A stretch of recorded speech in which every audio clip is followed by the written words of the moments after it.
추석 연휴가 낀 9월의 거리두기가 성공할지 말지에 10월부터 우리의 일상이 또 어떻게 바뀔지가 달려 있습니다. 그래서 궁금한 사안들 사회정책팀 박선아 기자에게 질문해 보겠습니다. 박 기자, 네. 이 방역을 완화하면요, 반기시는 분들도 있지만은 반대로 걱정하시는 분들도 많아요. 네, 이번 조치들을 보면 말씀하신 것과 같은 정부의 고민이 묻어 있습니다. 확진자 수가 1,000명대로 정체된 현 상황에서 거리두기 단계를 섣불리 내릴 수는 없고 그렇다고 자영업자들의 피해를 계속 두고 보는 것도 어려웠을 겁니다.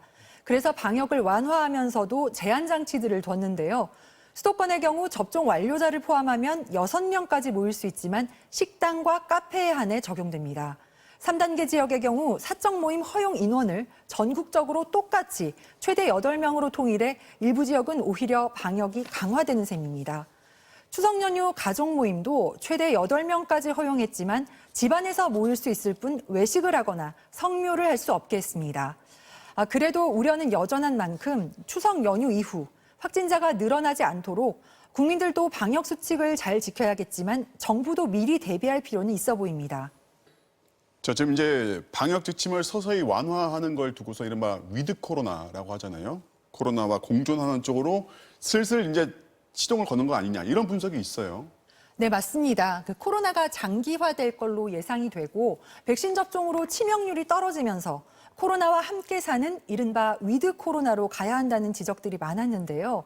오늘 아침 김부겸 국무총리는 10월에 일상 회복에 한 걸음 더 다가서는 방역 조치를 적극 시행하겠다면서 위드 코로나로의 전환을 시사했고요. 또 권덕철 보건복지부 장관도 10월부터는 일상과 조화되는 방향으로 방역 체계를 단계적으로 재편하는 게 가능할 거라고 말했습니다. 그래서 앞으로 한 달이 위드 코로나로 가기 위해 방역 조치를 완화해도 될지 판단할 수 있는 토대가 될 걸로 보입니다. 이번 한 달, 9월이 가장 중요하다는 얘기인데, 자, 정부의 기대대로 그럼 다음 달부터 이제 방역 체계를 이른바 위드 코로나로 전환을 하려면은 지금 뭐가 가장 중요한 겁니까? 기존보다 방역 조치가 상당히 완화됐잖아요. 이 정도의 방역 조치로도 유행이 확산되지 않고 안정화되는 게 반드시 필요합니다. 그렇게 된다면 10월부터는 식당과 카페뿐만 아니라 다른 업종들의 운영 시간도 길어지고 사적 모임 인원도 늘어날 수 있을 겁니다. 또 하나 전제되어야 할 건 백신 접종률인데요.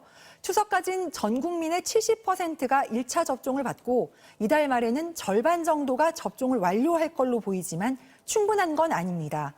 앞서 방역당국은 위드 코로나로 전환하려면 최소 70% 이상 접종이 완료되어야 하고 많게는 고령층은 90% 이상, 성인은 80% 이상 접종이 완료되는 게 필요하다고 밝혔거든요.